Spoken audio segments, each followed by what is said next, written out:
కృష్ణా గోదావరి జలాల్లో వాటాల విషయంలో బీఆర్ఎస్ కాంగ్రెస్ మధ్య మాటల యుద్ధం జరుగుతోంది.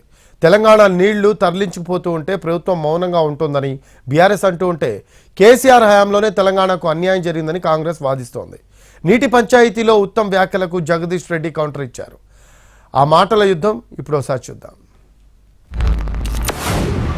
మేము వచ్చిన తర్వాత దీన్ని 50-50 అడుగుతున్నాం, కానీ అంతకుముందు ఎప్పుడు వాళ్ళు 70% వాడుకుంటారు, 30% మనకి ఇస్తున్నారు.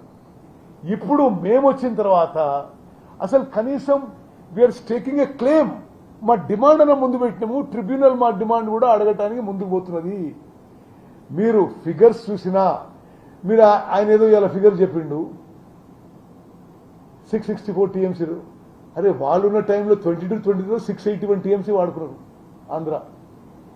నేను ఈ విషయంలో చాలా స్పష్టంగా మీ ద్వారా యావత్ తెలంగాణ ప్రజలకి రైతులకి మేము పూర్తి అష్యూరెన్స్ ఇస్తున్నాం. We're committed to protect the interest of Telangana public and Telangana farmers. మీలాగా మోసం చేసి దగా చేసి మాటలతో ప్రభుత్వం నడిపడం కాదు. మీలాగా ఇరిగేషన్ ప్రాజెక్ట్స్ అంటే జేబులు నింపుకోవడం కాదు.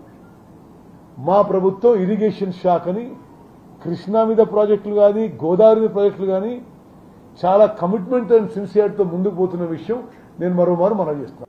నీ బొంద కొట్లాడుతావు, ఉన్న నీళ్ళు పోతున్నాయిరా అంటే ఇది పట్టించుకోకుండా మేము 50% కొట్లాడుతున్నాం. మేము తెలుగుని మాట్లాడుతున్నా, తెలుగు లేక మాట్లాడుతున్నావా? ఇవాళ తక్షణం మన దగ్గర ఉన్న నీళ్లు మన హక్కు వాటాది. ఇంకా 123 టీఎంసీలు మనవి. మనం ఈ ఎండాకాలం అవసరం కొరకు హైదరాబాద్, రంగారెడ్డి, ఖమ్మం, నల్గొండ, వరంగల్ జిల్లాల అవసరాల కొరకు, మంచినీటి అవసరాల కొరకు మనం పెట్టుకున్న నీళ్ళు అవి. ఆ నీళ్ళని తీసుకుపోతుంటే గది మాట్లాడమంటే కేసీఆర్ మీద మాట్లాడతా, నేను ఇంకేందో పాత చిందిగా పచ్చడి ఏందో మాట్లాడతా, రేవంత్ రెడ్డి మాట్లాడి వదిలేసిన పనికి మళ్ళీ చెత్త మాటలు నేను మాట్లాడతా అని తప్పించుకునే ప్రయత్నం చేస్తున్నారు. ఏంది నీ దగ్గర సమాధానం లేనప్పుడు అవతలని గందరగోళం చేయి అన్న సిద్ధాంతాన్ని పాటిస్తున్నట్టున్నది. మర్చిపోయినావు, సోయి లేదు, ఓకే.